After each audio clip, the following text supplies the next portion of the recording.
తెలంగాణ రాజకీయాలు ఇప్పుడు ఆ నల్ల బంగారం చుట్టూనే తిరుగుతున్నాయి.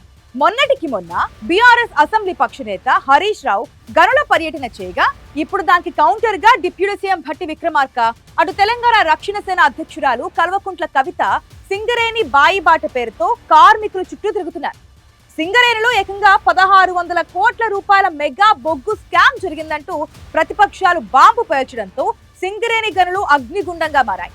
రికార్డుల్లో నిల్వలు చూపిస్తూ క్షేత్రస్థాయిలో బొగ్గును మాయం చేశారనే ఆరోపణలపై కాంగ్రెస్ ప్రభుత్వం గత ప్రభుత్వంలోనే అనేక అక్రమాలు జరిగాయంటూ ఎదురుదాడి చేస్తోంది. లేఖలు కాదు, నిజ నిర్ధారణ చేయండి అంటూ కవిత కౌంటర్ అటాక్ చేస్తున్నారు. ఇంతకీ అసలు సింగరేణిలో ఏం జరుగుతోంది? ఈ స్టోరీలో చూద్దాం.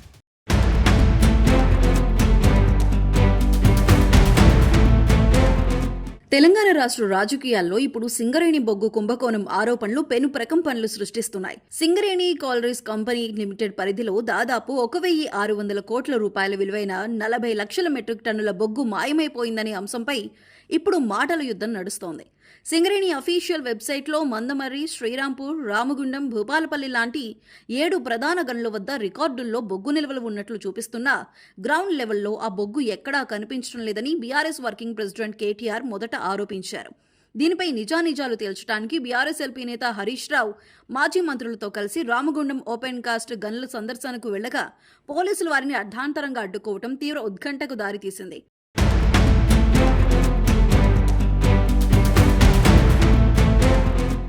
గనుల్లో బొగ్గు నిల్వలు క్లియర్గా ఉంటే మమ్మల్ని లోపలికి వెళ్లకుండా ఎందుకు అడ్డుకుంటున్నారని హరీష్ రావు అధికారులపై ఫైర్ అయ్యారు.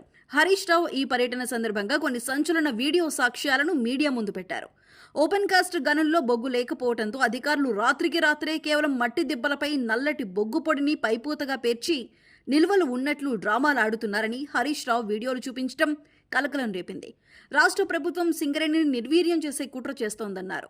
కేవలం బొగ్గు విక్రయాల్లోనే కాదు, మంచిర్యాల జిల్లాలోని జైపూర్ సింగరేణి థర్మల్ పవర్ ప్లాంట్లోనూ భారీగా అక్రమాలు జరిగాయని, సోలార్ టెండర్లు, డీజిల్ కొనుగోళ్లు, ఎక్స్ప్లోజివ్స్ సప్లైలో కాంగ్రెస్ పెద్దలు దాదాపు 2000 కోట్ల రూపాయల మేర దోపిడీకి తెరలేపారని బీఆర్ఎస్ నేతలు విమర్శిస్తున్నారు.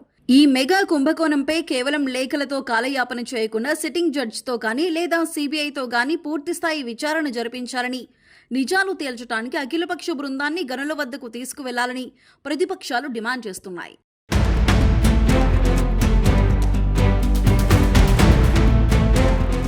ప్రతిపక్షాల నుండి ఈ రేంజ్లో అటాక్ రావడంతో అధికార కాంగ్రెస్ పార్టీ సైతం అంతే స్పీడ్గా కౌంటర్ అటాక్ చేసింది. Deputy CM Bhatti Vikramarka, IT శాఖ మంత్రి దుద్దిళ్ల శ్రీధర్ బాబులు స్వయంగా సింగరేణి ఉన్నతాధికారులతో కలిసి శ్రీరాంపూర్ ఓపెన్ కాస్ట్ గనిపై ఓపెన్ హౌస్ ప్రోగ్రాం నిర్వహించారు. సింగరేణి నుండి బొగ్గు బయటకు అక్రమంగా వెళ్లే ప్రసక్తే లేదని, బొగ్గు రవాణా చేసే ప్రతి వాహనానికి జీపీఎస్ ట్యాగింగ్, అధునాతన శాప్ సాఫ్ట్వేర్ ద్వారా నిరంతరం ట్రాకింగ్ జరుగుతుందని అధికారులు వివరించారు. గత బీఆర్ఎస్ ప్రభుత్వ హయాంలోనే సింగరేణిని 1000 కోట్ల అప్పుల్లోకి ముంచేశారని, ఇప్పుడు కేవలం రాజకీయ ఉనికి కోసమే లేని వివాదాన్ని సృష్టిస్తూ రాత్రింబగళ్లు కష్టపడే కార్మికుల ఆత్మగౌరవాన్ని దెబ్బతీస్తున్నారని భట్టి విక్రమార్క మండిపడ్డారు. కేవలం ప్రభుత్వంపై బురద చల్లటమే పనిగా పెట్టుకున్నారని, గతంలో కిషన్ రెడ్డి, కేసీఆర్లు కలిసి సింగరేణి కోల్ బ్లాక్లను ప్రైవేటు పరం చేయడానికి కుట్రలు చేశారని భట్టి, శ్రీధర్ బాబులు ఫైర్ అయ్యారు. కేవలం కాంగ్రెస్ ప్రభుత్వంపై బురద జల్లే ప్రయత్నం బీఆర్ఎస్ చేస్తోందని మండిపడ్డారు. ప్రస్తుతం ఈ బొగ్గు నిల్వల వ్యవహారంపై కేంద్రం జోక్యం చేసుకోవటం, రాష్ట్ర ప్రభుత్వం దీన్ని తీవ్రంగా ఖండించడంతో తెలంగాణ రాజకీయాల్లో సింగరేణి చుట్టూ తీవ్ర ఉత్కంఠ నెలకొంది.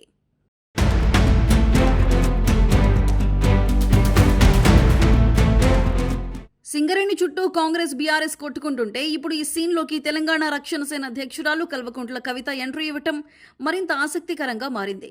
బెల్లంపల్లి, మందమర్రి బొగ్గు గనుల పరిధిలో ఆమె స్వయంగా బాయిబాట యాత్రను ప్రారంభించి కార్మికులతో సమావేశమయ్యారు.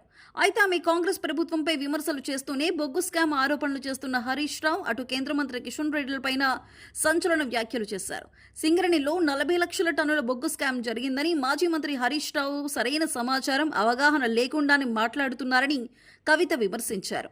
అలాగే మాయలో పడ్డ కేంద్ర మంత్రి కిషన్ రెడ్డి కూడా తప్పుడు రిపోర్టులతో సీఎం రేవంత్ రెడ్డికి లేఖలు రాశారని ఆమె ఎద్దేవా చేశారు. లాభాల్లో ఉన్న అండర్ గ్రౌండ్ గన్లను ప్రైవేటు వ్యక్తుల చేతుల్లో పెట్టేందుకు కాంగ్రెస్ పెద్దలు తెర వెనుక పెద్ద కుట్ర చేస్తున్నారని, దాన్ని అడ్డుకోవటమే తన లక్ష్యమని కవిత స్పష్టం చేశారు.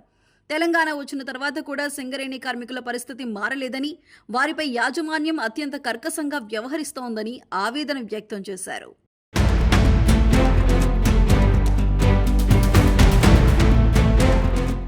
సింగరేణి కార్మికులకు అనుకూలమైన విధానాలు తీసుకురావాల్సిన సీఎం రేవంత్, డిప్యూటీ సీఎం భట్టిలు స్వయంగా అధికారులకి వినతి పత్రాలు ఇస్తూ పొలిటికల్ డ్రామాలు ఆడుతున్నారని కవిత మండిపడ్డారు.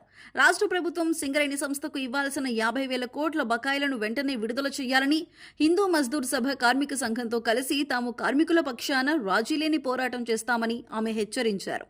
నేతల పొలిటికల్ గేమ్స్ ఎలా ఉన్నా అసెంబ్లీ ఎన్నికలకు మరో 2.5 ఏళ్ల టైం ఉండగానే సాగుతోన్న ఈ మాటల యుద్ధం చూసి సామాన్య కార్మిక లోకం మాత్రం తీవ్ర అసహనం వ్యక్తం చేస్తోంది.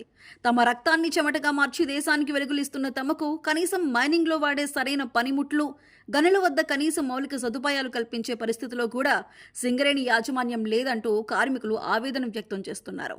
మొత్తానికి 1,600 కోట్ల బొగ్గు స్కామ్ ఆరోపణలతో మొదలైన ఈ నల్ల బంగారం రాజకీయం ఇప్పుడు భట్టి విక్రమార్క ఓపెన్ హౌస్ కౌంటర్లు, కవిత బాయిబాట యాత్రలతో కోల్ బెల్ట్ పరిధిలో సరికొత్త పొలిటికల్ హీట్ పుట్టిస్తోంది.